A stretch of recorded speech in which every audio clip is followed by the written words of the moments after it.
Hi friend, thank you for watching the video. Click like and subscribe. Rekap The Last of Us Season 1 Episode 2, apa yang terjadi?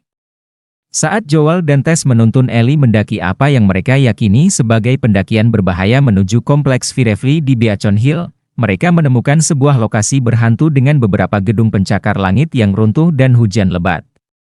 Yang lainnya bertindak dengan cara yang tidak diketahui.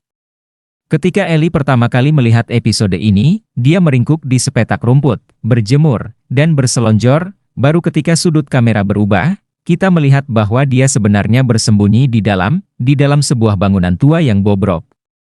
Tentu saja, Ellie tidak tahu betul. Saya tumbuh besar bersamanya, bertanya-tanya, mungkin lebih dari siapapun, karena ketahanannya terhadap infeksi jamur yang ditakuti, bagaimana cara tumbuh di dalamnya. Ada beberapa adegan, pertemuan pertama, yang keren dalam episode ini dengan Ellie, yang awalnya digambarkan sebagai narapidana yang lancang, bosan dan marah. Dia bahkan lebih kesal minggu ini, pada satu titik menggoda Joel dan Tess tentang paranoia wabah mereka dengan berpura-pura tersenyum seperti orang yang terinfeksi. Tapi dia juga membuat lelucon kering yang lucu. Ketika ditanya di mana dia belajar membawa pisau tajam, dia berseru, "Sirkus." Dia mengatakan bahwa jalan mereka menuju Beacon Hill adalah jalan yang panjang, atau kita mati, dan dia menjawab, berdasarkan sedikit informasi itu, saya akan memilih jalan yang panjang. Dia menjelaskan banyak hal tentang hal ini. Mengapa? Hidup sampai sekarang, menghabiskan hari-harinya di kelas dengan anak-anak KZ lainnya, belajar tentang budaya yang tidak dapat mereka lihat secara langsung dan menghabiskan waktu luangnya untuk menjelajahi tempat-tempat yang tidak seharusnya ia kunjungi. Mari kita kembali ke Jakarta pada tahun 2003 untuk mencari tahu sumber kebingungan yang kita dengar minggu lalu tentang radio Joel di Austin. Pemerintah menunjuk seorang profesor mikologi bernama Abu Ratna, Kristen Hakim, untuk meneliti tubuh wanita tersebut. Sejak saat itu, Ratna, Kristen HKM, melihat mayat dengan jamur yang tumbuh dari mulutnya. Ratna, seorang ahli entomologi yang bekerja di Jakarta pada tahun 2003, mengetahui penderitaan umat manusia saat ia sedang makan siang ketika ia dijemput oleh tentara-tentara bisu di mana ia tak percaya dengan apa yang diperlihatkan kepadanya. Dia tahu bahwa Cordyceps tidak dapat bertahan hidup di dalam tubuh manusia, jadi mengapa bukti di bawah mikroskop menunjukkan hal yang sebaliknya? Memeriksa mayat seorang wanita yang terinfeksi menegaskan bahwa mimpi terburuknya menjadi kenyataan. Dalam pandangannya, satu-satunya solusi adalah mengebom tempat itu dan membunuh semua orang di dalamnya demi kebaikan yang lebih besar. Ratna adalah orang pertama yang mengenali skala ancaman Cordyceps dan memahami kalkulus kejam yang diperlukan untuk, mungkin, mengatasinya. Itulah yang terjadi di Boston, di mana pengeboman berhasil. Karena pemerintah berhasil mengendalikan epidemi cukup lama untuk menciptakan lingkungan yang aman. Ellie terbangun dan ingat bahwa berada di sana membuat orang lain curiga. Dia memulai hari pertamanya bersama Joel dan Tess dengan membawa pertanyaan-pertanyaan yang tidak dia ketahui jawabannya.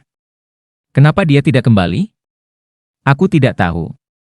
Mengapa Marlene tidak membunuhnya? Dia juga tidak tahu.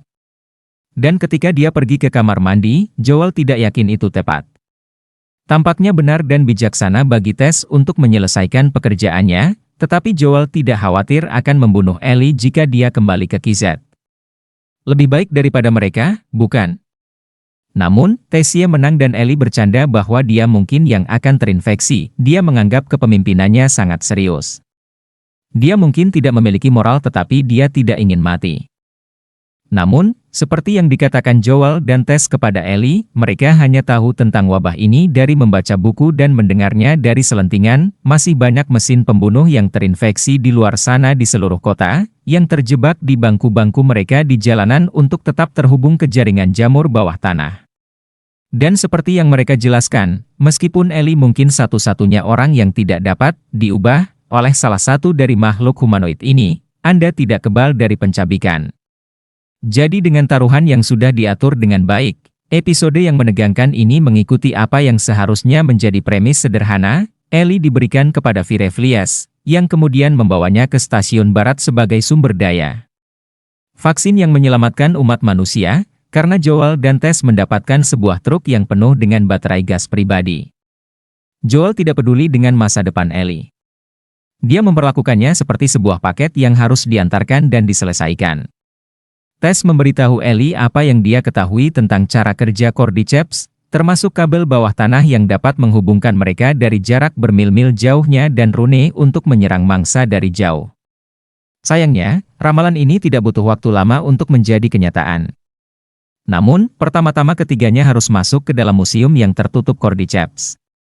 Ini adalah tulang keras, yang berarti bisa menjadi tempat yang aman. Namun, kenyataannya tidak demikian. Sebuah mayat baru menunjukkan untuk pertama kalinya bahwa mereka tidak sendirian di dalam museum. Lalu terdengar suara klik, suara yang dikenali Joel dan Tess, yang berarti mereka berada di tempat antah berantah yang terinfeksi. Seperti di dalam game, disinilah episode mulai menjadi sangat menakutkan. Di lantai 2, Joel, Ellie dan Tess bertemu dengan orang-orang, jika itu kata yang tepat, yang terjangkit penyakit Cordyceps tingkat tinggi. Kepala mereka seperti jamur besar, meskipun mereka tidak dapat melihat, mereka dapat mendengar dan menggunakan indera ini untuk melacak mangsanya. Partai ini mencoba yang terbaik untuk mencuri perhatian, tetapi mereka akhirnya bertarung dengan terinfeksi dan kemudian keluar dengan tergesa-gesa setelah serangkaian panggilan dekat yang mungkin lebih dari sekadar panggilan dekat. Ellie digigit lagi dan melawan infeksi lagi. Saat berjalan melintasi atap, Tess menegur Joel yang tak kenal takut dan pesimis, dengan berseru, "Kabar baik. Bisakah kamu melakukannya?" Dia percaya pada misi ini, bukan hanya pada imbalannya di akhir. Ellie adalah sebuah kenyataan dan harapan terbaik bagi semua orang. Misalnya, Ellie bukan satu-satunya yang digigit di museum, dan ketika mereka menemukan bahwa Statehous hanya berisi mayat-mayat para Fireflies yang telah membunuh satu sama lain setelah beberapa di antaranya terinfeksi, Tess menjadikan dirinya sebagai bagian penting dari jebakan untuk mencegah para infected yang mengamuk untuk mengambil Joel dan Ellie. Saat pemerintah melepaskan tembakan, Tess secara sukarela meledakkan gedung Capitol State House, menahan makhluk tersebut cukup lama sehingga Joel dan Ellie dapat melarikan diri dari bahaya. Ada beberapa simbolisme dalam ledakan ini, yang menghancurkan sebuah karya klasik arsitektur Amerika. Faktanya, sepanjang episode, para pahlawan kita akhirnya menghancurkan banyak hal dari masa lalu. Mereka menjatuhkan benda-benda kuno ketika mereka berebut melalui museum, dan sepertinya dengan setiap langkah maju, jalan di belakang mereka akan tertutup. Dengan kata lain, tidak ada jalan untuk kembali ke masa lalu. Yang penting adalah apa yang dikatakan Tess sebelum dia meninggal, selamatkanlah siapa yang bisa Anda selamatkan. Itu adalah, siapa, bukan, apa. Joel dan Ellie memulai tahap selanjutnya dari perjalanan mereka. Pertanyaan dan pengamatan dari rekap The Last of Us, seri IBO 2023, episode kedua. Episode ini adalah tentang Tess. Dia bisa membayangkan masa depan. Dia ingin tahu banyak hal tentang orang lain. Episode 2 adalah tentang kepribadiannya yang membias dari Ellie dan Joel, dan apa yang terungkap tentang karakter utama dalam cahaya itu. Saya telah melihat sejumlah video YouTube yang berteori bahwa sumber infeksi jamur adalah tepung yang terkontaminasi. Sarah, Joel dan Tommy dengan tegas menghindari makanan yang mengandung tepung di episode 1, dan di episode ini, wabah tersebut bersumber dari pabrik tepung dan biji-bijian di Indonesia. Ini adalah Easter egg yang menarik jika Anda menyukai hal semacam itu, meskipun saya tidak. Ada sebuah cuplikan dalam urutan intro di mana kita melihat wajah seseorang yang terabstraksi. Pertumbuhan jamur kemudian berlanjut keluar dari dahi, seperti yang dilakukan oleh Cordyceps pada inang serangga mereka, dan ada banyak sekali yang mempermasalahkan bahwa acara ini tidak memiliki spora jamur di dalamnya seperti yang ada di dalam game. Nah, jika Anda peduli dengan hal itu, Ellie mengucapkan kata spora di sekitar menit ke-20. Makanlah sepuasnya. Inilah edisi Spore Watch minggu ini. Saya tidak akan mengandalkan ini sebagai segmen yang berulang. Seekor katak memainkan piano dalam episode ini. Suara piano tersebut terdengar sangat bagus karena terendam air dan mungkin tidak disetel selama sekitar 20 tahun. Setiap penyetem piano yang pernah saya ajak bicara mengatakan bahwa Anda harus menyetemnya setidaknya setahun sekali, atau pin-pinnya akan rusak. Mungkin saya telah ditipu. Ngomong-ngomong, episode ini menampilkan adegan pertama Ellie dan Joel yang berduaan. Mereka tidak tahu apa yang harus mereka katakan satu sama lain pada saat ini, dan mengapa mereka harus melakukannya. Mereka tidak hanya dipisahkan oleh satu generasi, namun jurang pemisah generasi di antara mereka juga merupakan jurang pemisah. Joel menyaksikan dunia yang ia kenal hancur berantakan. Ellie tidak mengenal dunia lain selain gurun pasir pasca Cordyceps. Apa yang harus mereka bicarakan? Meski begitu, Ellie memang mengetahui dunia sebelumnya, meski sebagian besar dari buku. Kejenakaannya di lobi hotel menjadi pengingat bahwa ia masih berjiwa anak-anak, namun ini adalah pertama kalinya ia berada di hotel. Sebagian besar dunia sebelum terinfeksi terdiri dari tempat-tempat dan hal-hal yang belum pernah dia alami secara langsung. Di satu sisi, perjalanan dari museum ke State House ini seperti karya wisata anak SMA dari neraka.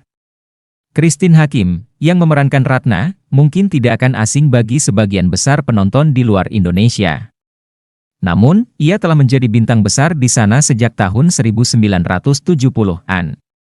Infected, ditulis oleh Craig Mazin dan disutradarai oleh salah satu pencipta serial HBO, dan penulis game The Last of Us, Neil Druckmann. Episode-episode awal ini dapat dimaklumi karena staf kreatif inti tetap berada di belakang kemudi kapal. Pemeran utama Pedro Pascal sebagai Joel Miller, Bella Ramsey sebagai Ellie, pemeran tamu Gabriel Luna sebagai Tommy Miller Merle dan Ridge sebagai Marlene, Jeffrey Pierce sebagai Perry, Anna Torv sebagai Tess Storm Reid sebagai Riley, Nico Parker sebagai Sarah Miller, Murray Bartlett sebagai Frank, Nick Offerman sebagai Bill, Lamar Johnson sebagai Henry Kevon Woodard sebagai Sam, Scott Shepard sebagai David, Rutina Wesley sebagai Maria Graham Greene sebagai Marlon, Elaine Miles sebagai Florence Melanie Linsky sebagai Kathleen, Ashley Johnson sebagai Anna, Troy Baker sebagai James, Natasha Mumba sebagai Kim Tembo, Brett Leland sebagai Danny Adler.